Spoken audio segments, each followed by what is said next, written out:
Hey guys, you're watching the Fiery Friar podcast. This is the Fiery Friar. It's July 28th. This is episode 7, and a heartbreaker today. Padres were in it to win it, but they fell short. They did take the series from the Baltimore Orioles, which is a great feat, something we should be very happy about. And we almost took the sweep. I mean, if it wasn't for some pitching flubs, I mean, the bats were here today again. We were down 6-0 at one point, came back to make it 5-6, and ultimately the ending score was 8-6. So before I get into this kind of play-by-play, currently, before this game started, we were in the second spot in the wild card. Tied for the third spot was Arizona and the Mets. Arizona is currently playing. They're winning by 1 run right now. If they do end up winning, I believe they're going to be ahead of us. But I think we'll still be in that third spot, if I'm not mistaken. So they've won 4 in a row. This would be their 5th win in a row. If they do get that, we won 7 in a row. So in the last 10 games, we've been the best team in the league. I think going 8-2. Unfortunately, today we did lose, but it's heartbreaking because of how close we were and how hard we fought and how in it we really were. You know, like it wasn't a blowout. At one point, it seemed like it was gonna be a blowout, but you got to be faithful with these Friars for real. I mean, they're a team to stick by this year. And we got additional help in the bullpen earlier before this game. We made a trade. We got rid of some prospects that weren't really doing too hot. Didn't know if they were going to end up, as productive as we wanted them to be. But it was sure going to take some time, anyways. So we need stuff now, and I think AJ Preller did a good job on that. Hopefully, you should be seeing that new reliever here soon. So, bottom of the first. By the way, we got the DH situation today. I believe it was Bogearts DH, and so I was wondering, like, why is Arise playing first when he's hurt? But when they're giving Bogey that DH spot, it just makes me feel like they're really trying to ease him back in and not overdo it, not risk him getting hurt again, because he's doing fantastic and he did great again today. So we'll get into this. Bottom of the first, and Vasquez is pitching, by the way. Gunnar Henderson singles, and that's all that happens. We get out of that. Come top of the third, when we're up, nothing happens until the top of the third, really. Kim walks, gets a stolen base. Then he tries to steal third, and he's gunned down. I mean, you got to give it to him for trying, and it looks like by the time the inning was over, it really wouldn't have made a difference, but you never know. It's never fun to get caught stealing at third when you got the front door open with the lefty batter up. So I don't know if that was the smartest move. We're being aggressive. We want to get on the board first. That's what statistically proven. We've done well getting on the board first, so I see where they're going with that. But unfortunately, it didn't work out.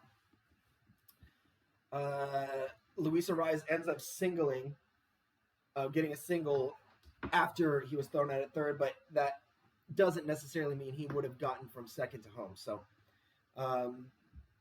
bottom of the third, this is where the damage primarily happened. So, James McCann walks, Colton Cowser singles, brings it to first and third with no outs. Okay, then you got a walk of Anthony Santander, or however you want to pronounce that, on 4 straight balls. Okay, so you got the bases loaded with 0 outs, and Gunnar Henderson's coming up. Okay, 4 straight balls. You got your best hitter coming up with the bases loaded. There's bound to be some turbulence. Okay, so Gunnar Henderson walks. It's not the worst case scenario, It almost is the worst case scenario, though. I mean, he could have gotten a grand slam. Okay, but to walk, you're not even giving your defense a chance. You never are trying to walk, so that kind of exposes your how you're feeling as a pitcher at that moment. It doesn't matter who's up if the bases are loaded. You're not trying to walk anybody. So Baltimore's up 1-0. Let's see. Ryan O'Hearn comes in and singles on a fly ball to Profar. Colton Cowher scores. You got 2-0 now, which is a little bit of a break for the Padres because the ball was hit to Profar. Profar was hustling. It almost looked like he was going to catch it. I'm not sure. He could have probably dove and caught that, but the other side of that, if it didn't work out, would have been disastrous. It actually did work out very well because it didn't give the runners enough time to tag up and score two. So I'll give it to Profar on that one. Ryan Mountcastle singles, and then Anthony Santander scores and Gunnar Henderson score. So you've got the score at 4-0. And then we end up getting out of that. Did we get out of that? No, I don't think we got out of that yet. Cedric Mullen doubles, and O'Hearns and Mountcastle score. Sorry. So you got 6-0. That's all in one inning. So they said something on the broadcast like your momentum is only as strong as your next starting pitcher, which at the time seemed very, very accurate. It's like, you're doing great, and then someone comes in, and really the starting pitcher is where it's at. I mean, that's what all the pressure's on the starting pitcher, and yeah, the lineup, but that's 9 guys. This is one guy, and he comes in and he does bad, and it looks like a blowout. Okay, but Padres come in and kind of disprove that theory, as you'll see in a second. So, bottom of the fourth. Well, not yet. So, bottom of the next bottom inning, bottom of the fourth, there's a triple by Ryan O'Hearn. And we actually end up getting out of that one. So, top of the fifth comes, and this is where things start getting interesting.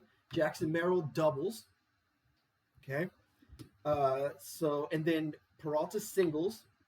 So, you got Jackson on third, Peralta on first. And Jackson Merrill advanced to third on a throwing error by the shortstop, Gunnar Henderson. Gunnar Henderson is not looking that great at shortstop. To be honest with you, I've mainly followed his hitting this year. He's a big power hitter, but I'm not too sure how he is at shortstop. And by this small sample size of mine, he's not the best shortstop. So correct me if I'm wrong there. Maybe he's just having a fluke series, but a fluke series isn't very common. I mean, a fluke inning game maybe, but I mean, he's had a few throwing errors. A lot of the stuff has really been on him this series. There's been a lot of errors on his part. Anyways, you got Peralta on first, Merrill on third. Then Kim comes in and doubles like a boss. Merrill scores. Peralta gets to third. It's 1-6. Higgy comes in, singles, solid line drive to left field. Peralta scores. Kim gets to third. We got 2-6. Then Arise comes up, grounds into a double play, and I gotta admit, I'm like, God dang it, man. But I didn't even realize Kim snuck in and scored on that double play. So we got 3-6. Mark was saying, man, wouldn't it be great to cut the lead in half this inning? And that's exactly what we did. So Profar even ends up walking again, but then they get out of that inning. So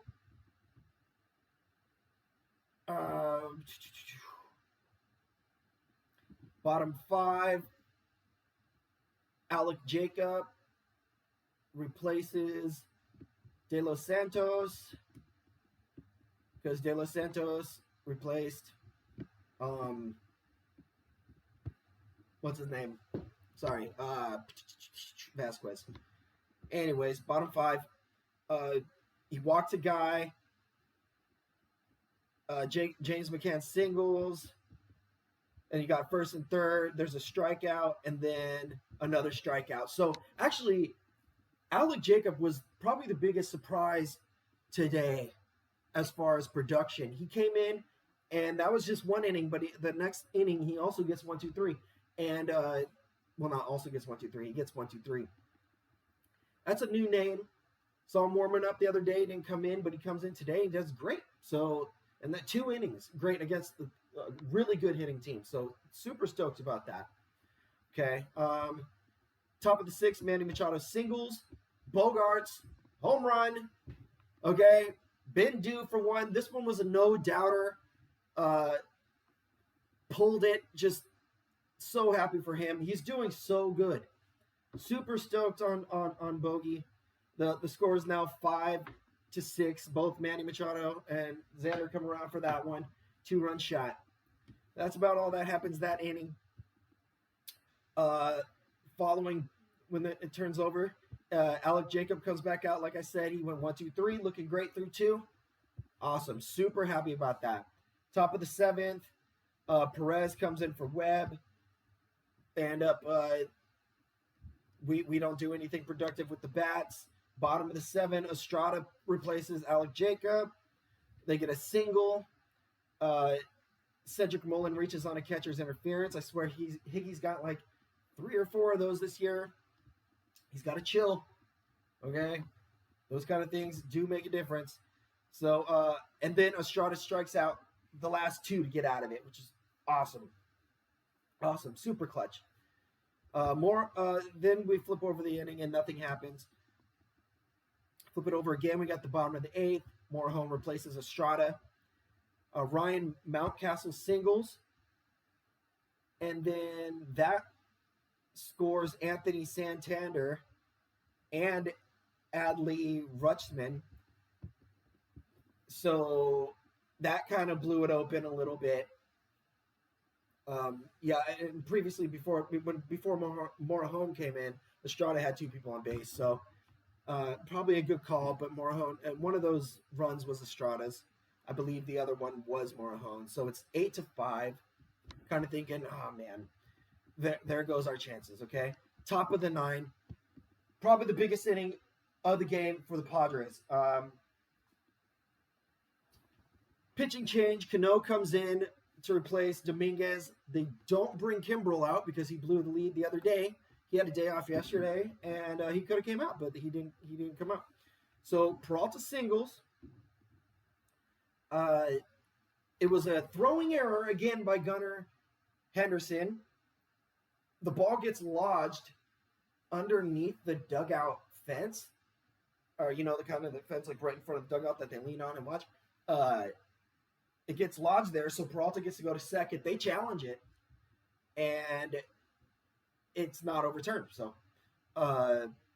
they lose their challenge. It was a lodged ball, so he gets to go to second. Kim comes up in singles.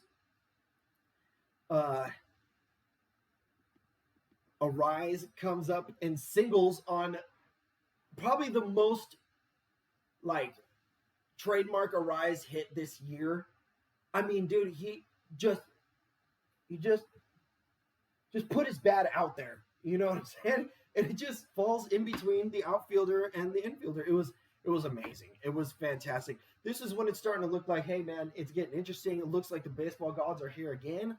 Let's see what these Padres can do, baby. We never give up. Okay, bases are loaded. Jurickson Profar comes up. Grounds a ball to second base, and the flip to Gunnar. They get him at second. Wade, who was pinch running, slides.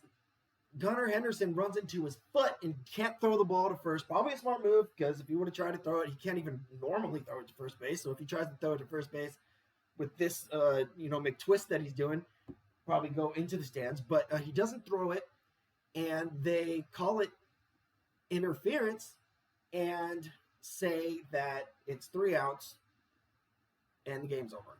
We challenge it. It's a very long review. Ends up being an unfortunate time and place for Gunnar Henderson. He ran into Wade's foot. So it wasn't the other way around. There's no foul play there. The runner at first is safe. It's not a double play. You got first and third. The runner ends up scoring. So it's 6-8. Their coach gets ejected.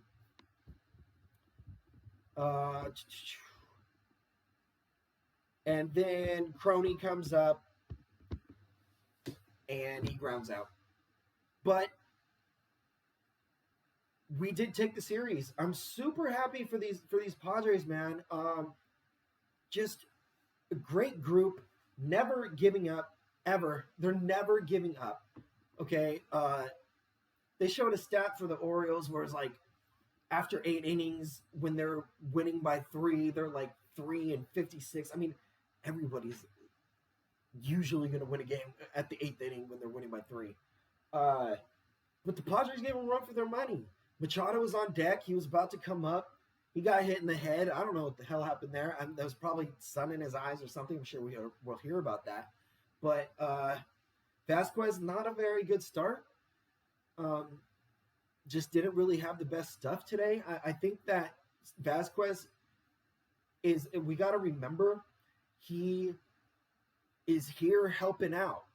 You know, if he has a good few games, that's solid, but you can't expect him to kind of continue that hot streak like you can with like Cease or King or something. So that's okay with Vasquez. I'm not upset about that. It's kind of expected. I'm just more stoked that the Padres came in and handled business after that, and still had a good shot. I mean, it was 2 runs away, man.